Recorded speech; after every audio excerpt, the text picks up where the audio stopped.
하나님 말씀은 욥기 6장 1절에서 30절까지입니다. 욥기 6장 1절에서 30절까지 말씀 번갈아 가며 읽습니다. 제가 먼저 읽습니다. 욥이 대답하여 이르되 나의 괴로움을 달아보며 나의 파멸을 저울 위에 모두 놓을 수 있다면 바다의 모래보다도 무거울 것이라. 그러므로 나의 말이 경솔하였구나. 전능자의 화살이 내게 박힘에 나의 영이 그 독을 마셨나니 하나님의 두려움이 나를 엄습하여 치는구나. 들나귀가 풀이 있으면 어찌 울겠으며 소가 꿀이 있으면 어찌 울겠느냐. 싱거운 것이 소금 없이 막히겠느냐. 닭의 알 흰자 위가 맛이 있겠느냐. 내 마음이 이런 것을 만지기도 싫어하나니 꺼리는 음식물 같이 여김이니라. 나의 간구를 누가 들어줄 것이며 나의 소원을 하나님이 허락하시랴. 이는 곧 나를 멸하시기를 기뻐하사 하나님이 그의 손을 들어 나를 끊어버리실 것이라. 그러할지라도 내가 오히려 위로를 받고 그칠 줄 모르는 고통 가운데서도 기뻐하는 것은 내가 거룩하신 이의 말씀을 거역하지 아니하였음이라. 내가 무슨 기력이 있기에 기다리겠느냐. 내 마지막이 어떠하겠기에 그저 참겠느냐. 나의 기력이 어찌 돌의 기력이겠느냐. 나의 살이 어찌 노쇠겠느냐. 나의 도움이 내 속에 없지 아니하냐. 나의 능력이 내게서 쫓겨나지 아니하였느냐. 낙심한 자가 비록 전능자를 경외하기를 저버릴지라도 그의 친구로부터 동정을 받느니라. 내 형제들은 개울과 같이 변덕스럽고 그들은 개울의 물살같이 지나가노라.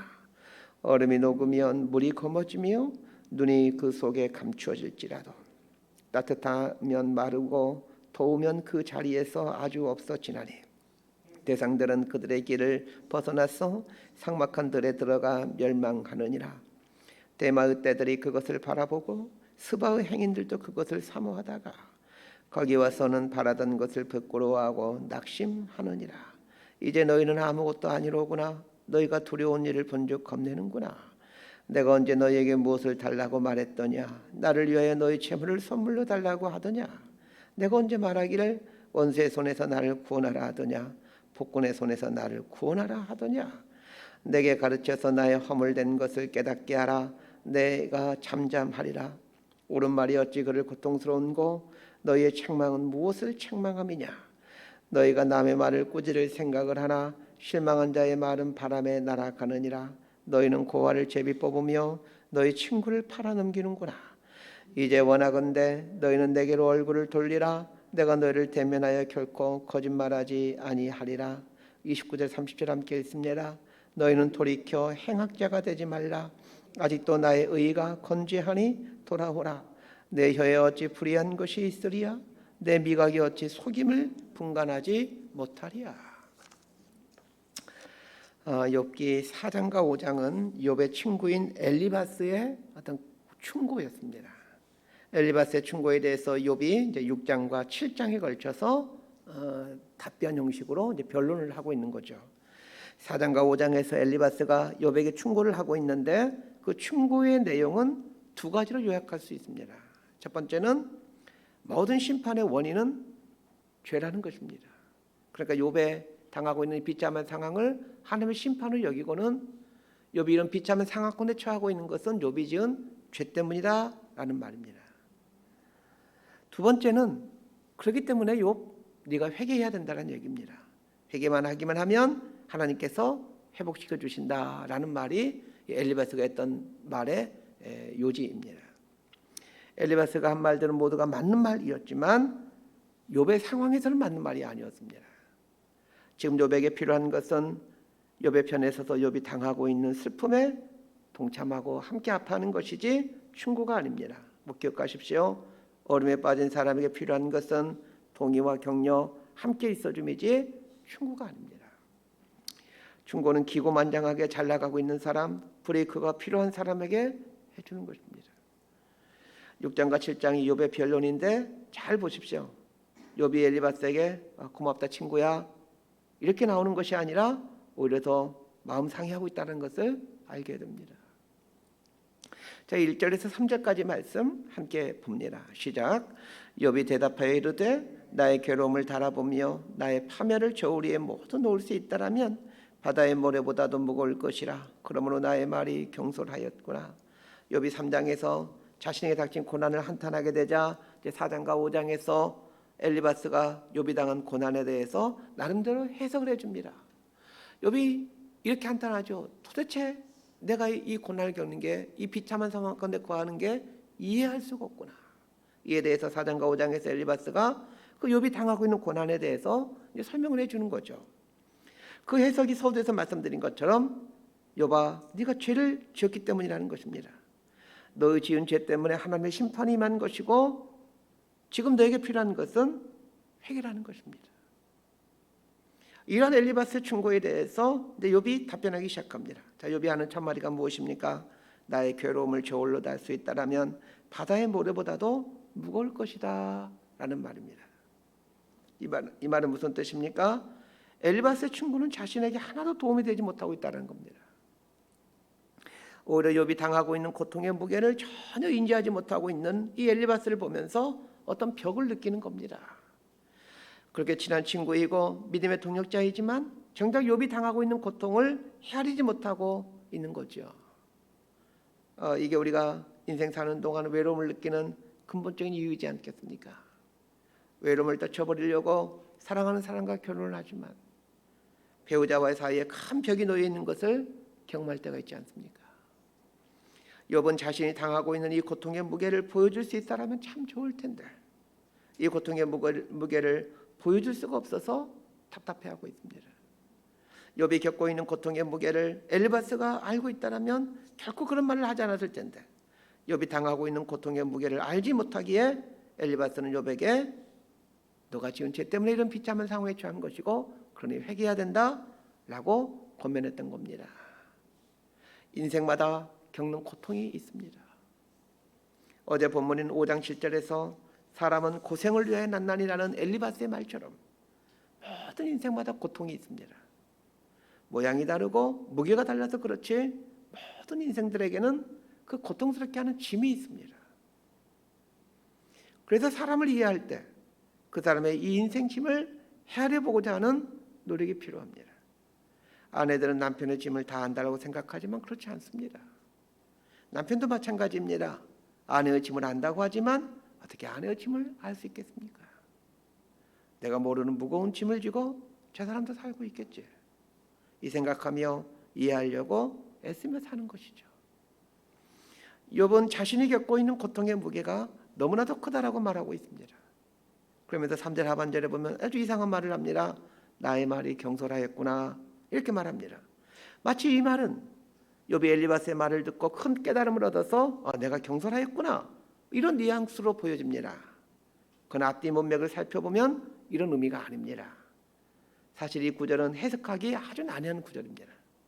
문맥상의 의미는 너는 나의 말이 경솔하다고 하는구나 이렇게 해석하거나 혹은 내가 겪는 고통이 이렇게 큰데 너의 말이 경솔하구나 라고 해석할 수 있는데 후자가 더 타당합니다.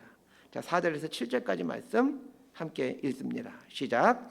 전능자의 화살이 내게 박힘에 나의 영이 그 독을 마셨나니 하나님의 두려움이 나를 엄습하여 치는구나. 들나귀가 풀이 있으면 어찌 울겠으며 소가 꼴이 있으면 어찌 울겠느냐. 싱거운 것이 소금 없이 먹히겠느냐. 닭의 알이 흰자위가 맛이 있겠느냐. 내 마음이 이런 것을 만지기도 싫어하나니 꺼리는 음식물 같이 여김이니라. 계속해서 욥은 자신이 겪고 있는 고통의 무게, 두려움의 중압감에 짓눌려 탄식하고 있습니다. 욥뿐만 아니라 모든 인생이 욥이 겪고 있는 만큼의 고통과 이 두려움은 아니겠지만 다 고통을 겪고 또 두려움을 갖고 살아갑니다. 중요한 것은 욥은 자신이 겪고 있는 모든 고통과 이 비참함을, 이 슬픔을, 이 아픔을 하나님과 연관시켜서 이해가고 있다는 겁니다. 이것은 제대로 본 것입니다. 우리의 머리털까지 세시고 계신 분이시고 우리의 일거수일투족을 아시고 인도하신 분이 하나님이시기에 우리 삶에 일어나는 모든 일들은 하나님과 밀접한 연관을 맺고 있습니다. 하나님의 허락하심 아래에서 일어난 일들입니다. 아무리 비참한 상황도 하나님의 섭리 안에서 일어난 일들입니다. 그래서 욥은 자신에게 일어난 모든 일들을 하나님과 연관시켜 이해하려고 애를 쓰고 있습니다. 그런데 이해가 되지 않는 겁니다. 오히려 자신에게 일어난 일이 하나님과 전혀 무관한 일이라면, 만약 하나님이 한눈 팔고 계실 때 하나님 모르게 일어난 일이라고 믿는다라면 쉽게 이해할 수 있을 텐데, 자신의 삶에 일어난 모든 일들이 하나님의 연관된 일이란 것을, 하나님의 섭리 안에서 일어난 일이란 걸 알고 있기 때문에 더 혼란스러운 것입니다. 자신이 알고 있는 하나님의 성품과 자신의 삶에 일어난 이 일이 도저히 연결이 되지 않는 겁니다. 분명 하나님께서 어떤 의도와 계획이 있어 이런 비참한 일이 일어나게 했을 텐데, 그 의도와 계획을 도저히 알 수가 없다는 겁니다. 그럴 수밖에 없지요.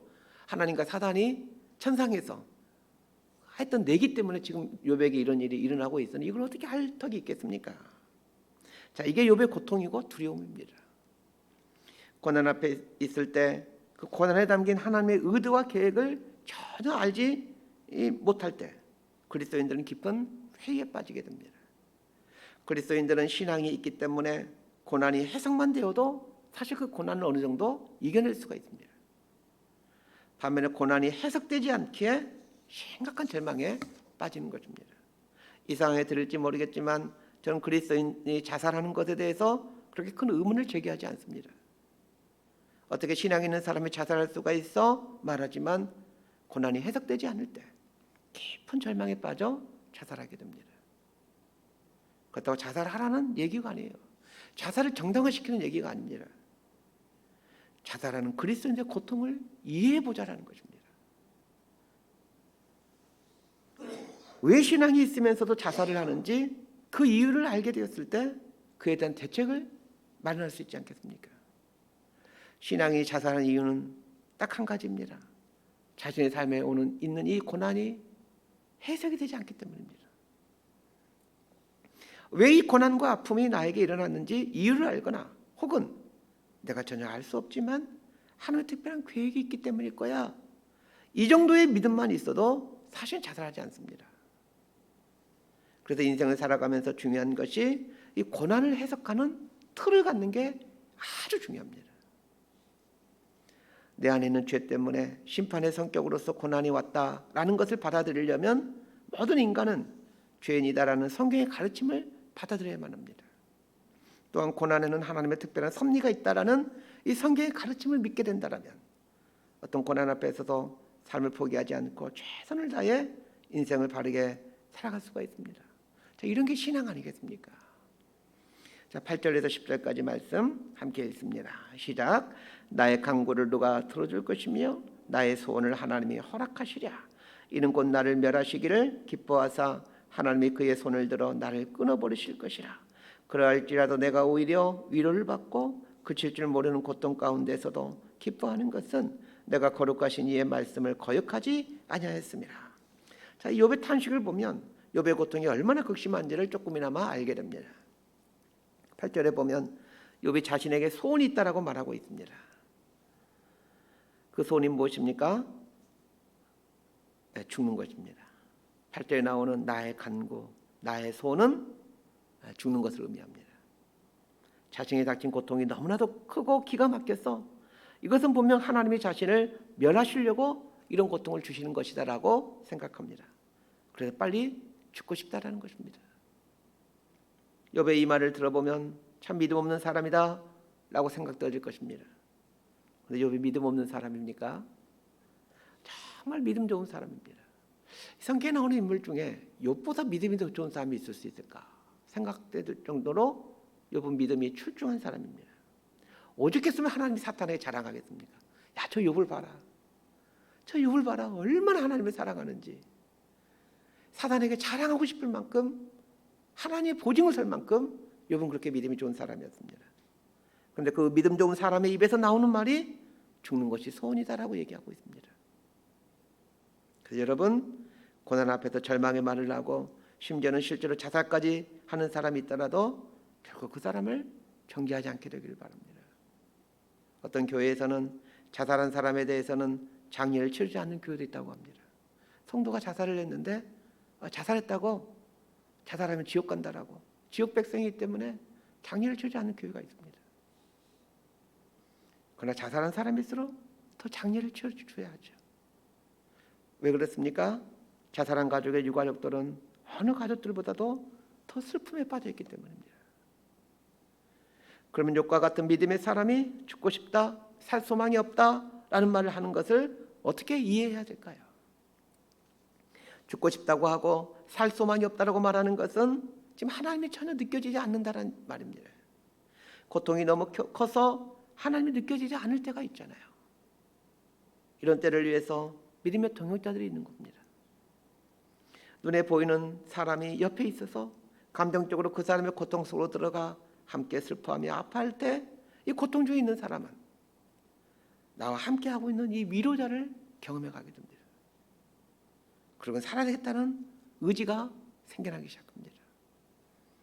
10절을 보면 욥은 이미 살고 싶은 의욕을 다 잃고 지금 인생을 정리해 가고 있습니다.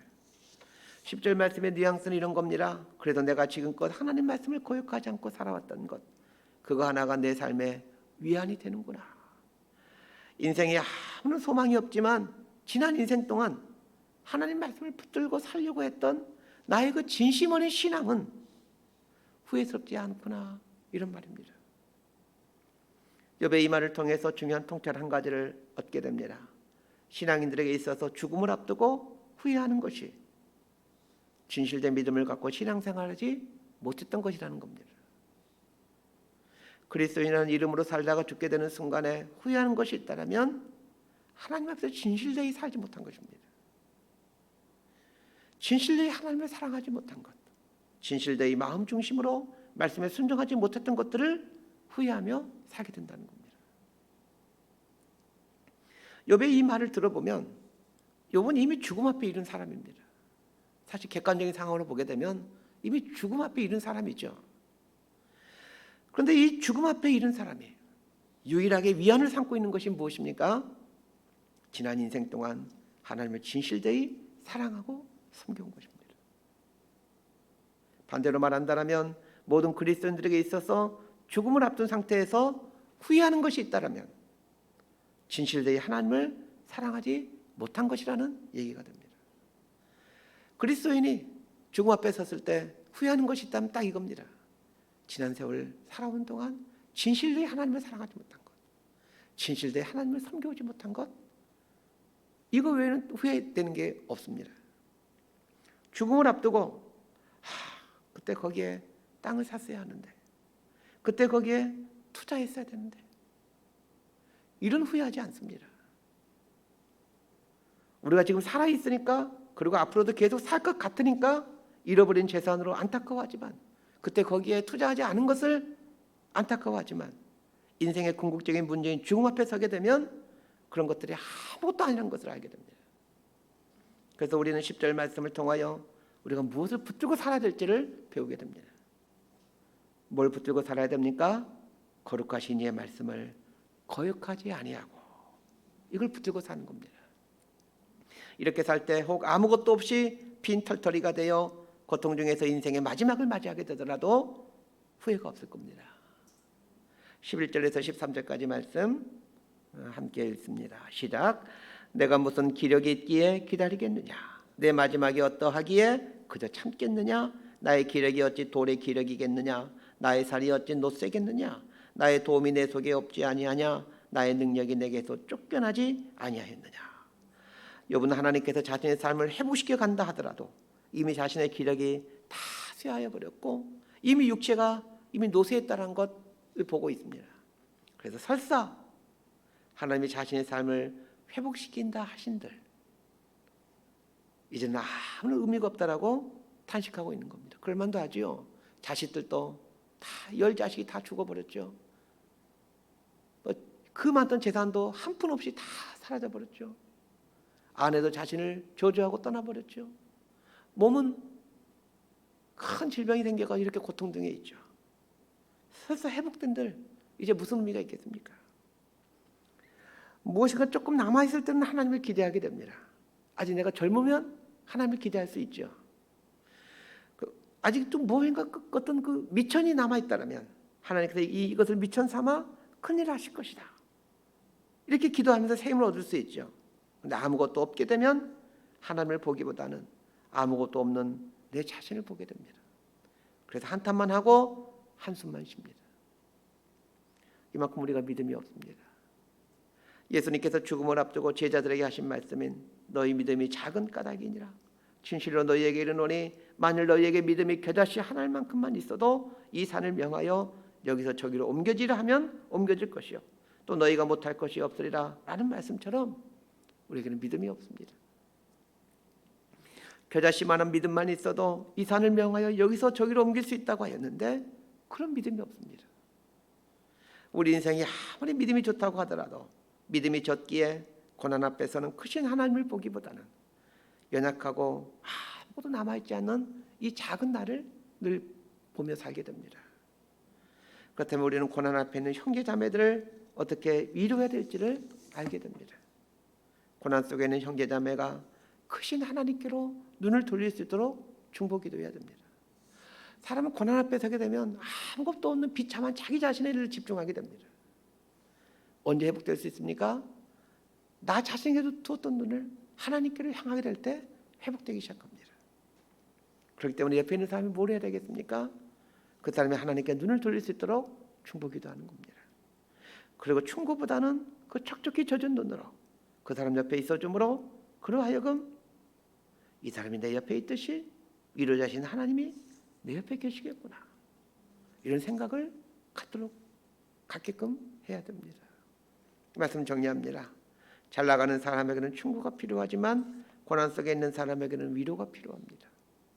그런데 사람들은 잘 나가는 사람에게는 떨어질 콩고물을 생각하고 좋은 말을 해줍니다. 반면에 고난 속에 있는 사람 앞에서는 마치 내가 의인인 것처럼 그 사람 위에 있는 자세로 무엇인가 해답을 제시하려고 합니다. 우리가 살고 있는 이 세상에는 각양각색으로 고통당하는 사람들이 있습니다. 하나님께서 우리를 고통당하는 사람들의 이웃으로 이 시대를 살아가게 하신 것은 우리의 겸손한 위로와 진심 어린 동정으로 그들로 하여금 위로자이신 하나님을 보게 하도록 하기 위함입니다. 오늘 본문을 통해 또 하나 배워야 할 것은 죽음을 앞두게 되면 잃어버린 재산이나 밀려난 자리가 관심거리가 아니라는 것입니다. 인생의 궁극적인 질문인 죽음 앞에서는 내가 하나님 앞에 어떻게 살아왔는가만이 유일한 후회요, 유일한 주제로 남게 됩니다. 하나님 말씀 앞에 바르게 살기 위해서 애써왔던 삶만이 죽음 앞에선 우리를 편하게 눈 감게 할 것입니다.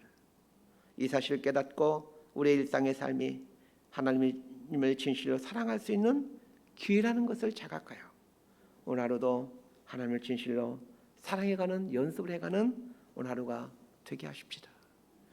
이렇게 살아가는 저와 여러분의 삶이 되기를 진심으로 소망하고 축복합니다. 기도하겠습니다. 하나님 아버지, 어제 죽었던 사람이 그토록 소망하였던 내일이 우리에게 주어지는 오늘임을 깨닫고 오늘 하루 하나님을 진실로 사랑해가는 날로 살아갈 수 있기를 원합니다. 욥이 극심한 고통 속에서 죽음을 염두에 두고 지난날 자신의 삶이 진실로 하나님을 사랑하기 위해 몸부림치는 날이었음을 회고하며 위안을 삼고 있듯이 우리 또한 인생의 깊은 지혜를 깨달아 말씀에 어긋나지 않는 삶을 살기 위해 힘써가는 인생이 되게 하옵소서. 욥에게 닥친 고난이 끝나고 하나님께서 그에게 새로운 삶을 살게 하셨을 때 그 욥이 어떤 삶을 살았을까를 생각해 봅니다. 우리 또한 욥이 회복된 이후에 새롭게 이 살게 되었을 때 그 귀한 삶을 살아갈 수 있도록 오늘 우리의 삶에 은혜를 내려 주옵소서. 예수님 이름으로 기도드리옵나이다. 아멘.